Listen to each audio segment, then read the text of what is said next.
Salut, moi c'est Marie-Josée de la Canopy. Je suis entrepreneuse et j'aime tricoter des nouvelles idées. J'aime rattacher les fils entre différentes disciplines pour trouver des solutions qui dépassent nos idées préconçues.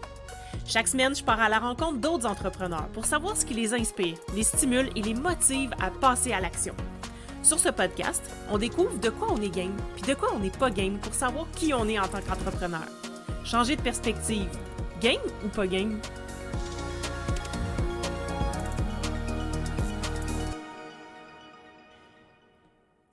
Salut! Aujourd'hui, j'avais le goût de te parler du pouvoir du groupe qui est sous-estimé selon moi en entrepreneuriat web. Le pouvoir du groupe pour engager, fidéliser tes clients à l'intérieur de tes programmes de groupe. Donc, ce qu'on est habitué de voir en ce moment, c'est des coachings de groupe dans lesquels les clients posent des questions à l'avance puis où la personne experte va répondre aux questions en direct. Si on en voit souvent aujourd'hui, c'est que ça doit marcher, c'est certain. Mais aujourd'hui, j'ai le goût de t'amener ailleurs pour que tu puisses peut-être trouver d'autres moyens d'accompagner tes clients durant tes programmes de groupe. L'idée ici, c'est de toujours innover, de faire différent, de se démarquer. C'est pas mal dans cet esprit-là que je suis. Je cherche toujours à faire les choses autrement. Alors, c'est pour ça que je te propose des idées. Par définition, un groupe, c'est plusieurs personnes qui vont se réunir dans le but d'atteindre une cible commune. Et ces personnes-là doivent interagir entre elles en lien avec cette cible-là. Donc déjà, on voit que le deuxième élément est souvent absent dans les programmes de groupe. Ce que je veux dire par là, c'est que c'est souvent à sens unique ou c'est souvent unidirectionnel. C'est-à-dire que la personne va poser une question en amont et ensuite, l'entrepreneur ou l'entrepreneuse expert-experte va répondre à la question en live, mais de manière unidirectionnelle. Donc, il n'y a pas possibilité de revenir et d'engager une conversation bien souvent. Puis je comprends, c'est souvent des grands groupes. Je vais vous donner des exemples là-dessus après là, pour contourner ça. Est-ce que ça veut dire qu'il faut jeter cette façon de faire aux poubelles? Non, mais on peut se questionner à savoir comment on pourrait améliorer ça. Donc, quand on utilise ce modèle traditionnel des coachings de groupe, on se positionne en expert.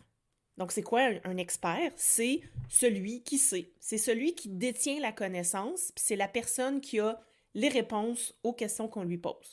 Ça se peut des fois que la personne, ça ne veut pas dire que c'est une personne experte qu'elle a toutes les réponses, mais bien souvent, on va la voir comme étant celle qui détient la connaissance et qui va nous apporter les réponses pour répondre à nos besoins ou à nos problèmes.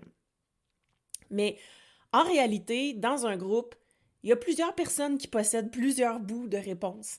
OK? Les personnes qui vont être dans ton groupe, dans ton programme de groupe, ils n'arrivent pas green en ne sachant rien du tout. Donc, ils ont déjà des expériences, ils ont déjà des expertises et ils ont des cadres de référence différents parfois que d'autres personnes dans ton groupe ou même de toi. Et si on mélange tout ça ensemble, ben ça va donner quelque chose qu'on n'aurait pas pu prédire. Et ça, on appelle ça l'intelligence collective. C'est un concept qui est souvent mal compris dans le domaine de l'entrepreneuriat web en particulier. C'est ce que j'ai remarqué depuis que j'ai commencé. Puis j'ai une petite anecdote là-dessus. Quand j'ai démarré la Canopy, je voulais former des entrepreneurs à mobiliser l'intelligence collective avec leurs clients. Bon, j'étais partie vraiment avec une idée assez vague et j'ai remarqué que personne ne savait c'était quoi. Parce qu'en voulant tester s'il y avait de l'intérêt, donc je l'ai testé, j'ai questionné des entrepreneurs dans un groupe Facebook, puis je leur ai demandé ce que ça signifiait pour eux l'intelligence collective. Puis il y a une des membres qui m'a répondu qu'elle ne savait pas c'était quoi, mais c'était une Française, mais qu'en France, on connaissait mieux la débilité collective. J'avais trouvé ça très drôle. Mais ça m'avait pas amené plus, plus d'infos sur ma question. Ben, en fait, ça m'avait amené l'info que finalement, c'était pas tellement connu. OK, on revient sur le concept. L'intelligence collective, ça existe depuis des millénaires chez les animaux. On n'a rien qu'à observer le comportement des fourmis puis des abeilles pour constater l'efficacité de l'intelligence collective. Donc, les abeilles vont travailler entre elles, vont s'organiser entre elles pour produire les ressources dont elles ont besoin et pour entretenir la reine. Et même chose pour les fourmis. Combien de fois on a vu des photos de fourmis qui se promènent à la queue leu-leu et qui transportent des objets, souvent à plusieurs, comme des feuilles ou quoi que ce soit, de la nourriture, pour amener au nid, pour entretenir la reine et faire vivre leur communauté.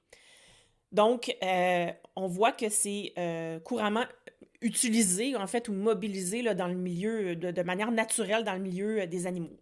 Puis c'est juste depuis le début du 21e siècle qu'on a transféré ce concept-là chez les humains. Donc, l'intelligence collective, en fait, on l'a quand même utilisé chez les humains depuis les débuts. Là, je ne suis pas une spécialiste hein, de l'âge préhistorique, mais on a juste à regarder comment ça fonctionnait. C'est clair qu'ils s'entraidaient pour arriver à leur fin. La seule chose, c'est qu'on a formalisé ça en intelligence collective depuis le 21e siècle. Puis l'intelligence collective, c'est quoi? Ben, c'est la capacité à unir nos intelligences et nos connaissances pour atteindre un objectif commun. OK, mais à quoi ça sert pour moi puis mes clients? Bien, si tu vis dans le même siècle que moi, tu dois savoir qu'on est bombardé d'informations puis que ces informations-là viennent alourdir notre charge mentale. Ça vient aussi complexifier le monde dans lequel on vit. Alors, la conscience, les perceptions et les connaissances qu'on construit comme une seule personne, ben ils sont restreints puis ça ne représente pas la totalité des éléments qui vont former cette réalité-là. Parce que c'est impossible d'avoir une vision de toutes les facettes d'une réalité. Puis la synergie qu'on va créer par la collaboration d'un groupe de personnes dans leur développement ou dans leurs apprentissages, ben ça peut stimuler des connaissances nouvelles, de la créativité, de l'innovation, des apprentissages de plus haut niveau. Donc, ça veut dire qu'on mobilise l'intelligence de chacun pour créer une nouvelle forme d'intelligence qui n'aurait pas lieu autrement. C'est pas possible d'obtenir de l'intelligence collective si on est seul et dépendamment des personnes que tu vas mettre ensemble, ben, le résultat va être différent. Et ce n'est pas la somme de toutes les intelligences. Donc, c'est quelque chose de nouveau qui se forme grâce aux interactions dans un groupe. Donc, ça va se manifester quand nos capacités cognitives sont sollicitées de façon à ce qu'on interagisse dans un but commun. Donc là, tu te rappelles de ma définition du groupe depuis de celle que je t'ai donnée au début de l'épisode. Donc, ça implique la participation active de tous les membres du groupe pour susciter de la co-création, de connaissances, de solutions, d'initiatives ou de manières de faire. Donc, le but ici, c'est d'amplifier les capacités intellectuelles humaines. Puis en particulier les capacités cognitives des groupes. Donc, imagine la puissance que ça peut avoir par rapport au fait qu'on soit de manière unidirectionnelle, puis que ce soit une seule personne qui transmette son expertise à un groupe de personnes. Donc, comment on fait maintenant pour susciter l'intelligence collective? C'est la question probablement que tu te poses en ce moment. Bien, c'est là que la gamification va entrer en jeu. Le fait de nourrir l'intelligence collective, ça va mobiliser le levier d'engagement de l'influence sociale. Tous les humains ont besoin d'interagir entre eux pour se développer, puis ce levier-là, il est déclenché par des mécaniques de collaboration, de coopération et de compétition. Puis l'idée ici, c'est de bien balancer le tout. Donc, si tu utilises seulement la compétition, ben, on n'aura pas le même effet que si tu mixes collaboration et compétition ensemble. Par exemple, on doit compétitionner, on doit s'unir pour atteindre un but commun, mais on doit s'entraider pour atteindre ce but commun-là. Puis, si ça devient une compétition en plus, ben c'est encore beaucoup plus engageant. L'intelligence collective, ça ne se manifeste pas comme par hasard. Donc, il faut d'abord que les membres du groupe aient certaines valeurs, comme le partage, l'entraide, la démocratie, puis ils doivent croire au fait que les interactions et la communication, ça peut les aider à mieux apprendre ou à mieux se développer. Ils doivent aussi être ouverts à partager, échanger, discuter. Ils doivent être capables d'écouter, accueillir sans jugement, accepter les différences, réfléchir collectivement, se questionner puis se remettre en question. Donc, c'est en confrontant leurs idées et leurs croyances avec celles des autres qu'ils vont être capables de réaliser des apprentissages et d'aller plus loin. Puis ces valeurs-là et les croyances que je viens de te nommer sont cruciales pour le succès de ton groupe. Il faut que tu t'assures que les personnes que tu vas recruter pour faire partie de ce groupe-là, ben, qu'elles soient ouvertes puis qu'ils adhèrent déjà à ces valeurs-là puis à ces croyances-là. Parce que l'intelligence collective, c'est une responsabilité qui est partagée entre chacun des membres du groupe, puis ça va les aider à avancer plus vite, plus profondément dans ton programme, puis ça va aussi amplifier leur sentiment d'appartenance à ton programme. Parce que s'ils contribuent à quelque chose, à construire quelque chose, à co-construire, c'est certain que le sentiment d'appartenance est beaucoup plus fort que si on est encore une fois de manière passive devant un écran. Donc, tu comprends que cette façon de faire-là va impliquer que tu te positionnes en personne facilitatrice des échanges plutôt qu'en une personne experte. C'est une posture qui est vraiment différente. Là, tu n'es plus celui ou celle qui connaît, mais tu es celui ou celle qui met les bonnes conditions en place pour que la mayonnaise prenne, comme on dit. Tu es la personne experte des processus plutôt que du contenu. Est-ce que ça veut dire que tu vas partager aucun conseil qui provient de ton expertise? Non. Mais tu vas probablement le faire moins souvent ou dans une plus petite proportion.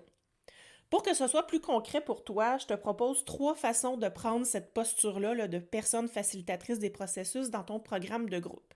Donc, si ton programme implique que tu as des plus petits groupes, cette première idée-là va pouvoir s'appliquer à toi. Donc, au lieu de faire des séances de Q&A où les gens vont te poser des questions en amont, puis ensuite que tu vas répondre, tu peux préparer des ateliers participatifs structurés pour permettre à tes clients d'interagir entre eux. Si tu choisis cette option-là, c'est important d'avoir un objectif pour chacun de tes ateliers, puis de créer des activités qui vont permettre à tes clients d'atteindre cet objectif-là. Pour t'aider, je vais te laisser quelques références dans les show notes si c'est quelque chose qui t'intéresse pour développer là, des ateliers qui sont plus participatifs. Donc, l'idée ici, c'est de faire participer tes participants. Oui, je l'ai dit, participer tes participants pour faire en sorte qu'ils soient plutôt actifs que passifs. Et puis, c'est eux qui vont co-construire les connaissances et toi, tu vas être là pour les guider puis amener certains éléments de réponse qui ressortiront pas là, durant les séances. Ça, c'est la première façon. La deuxième façon, si tu as des groupes trop nombreux pour permettre des interactions entre tes clients là, durant des ateliers live, si jamais tu as des groupes de plus de 20 personnes, je dirais là, à ce moment-là, ça devient compliqué puis ça va durer bien trop longtemps.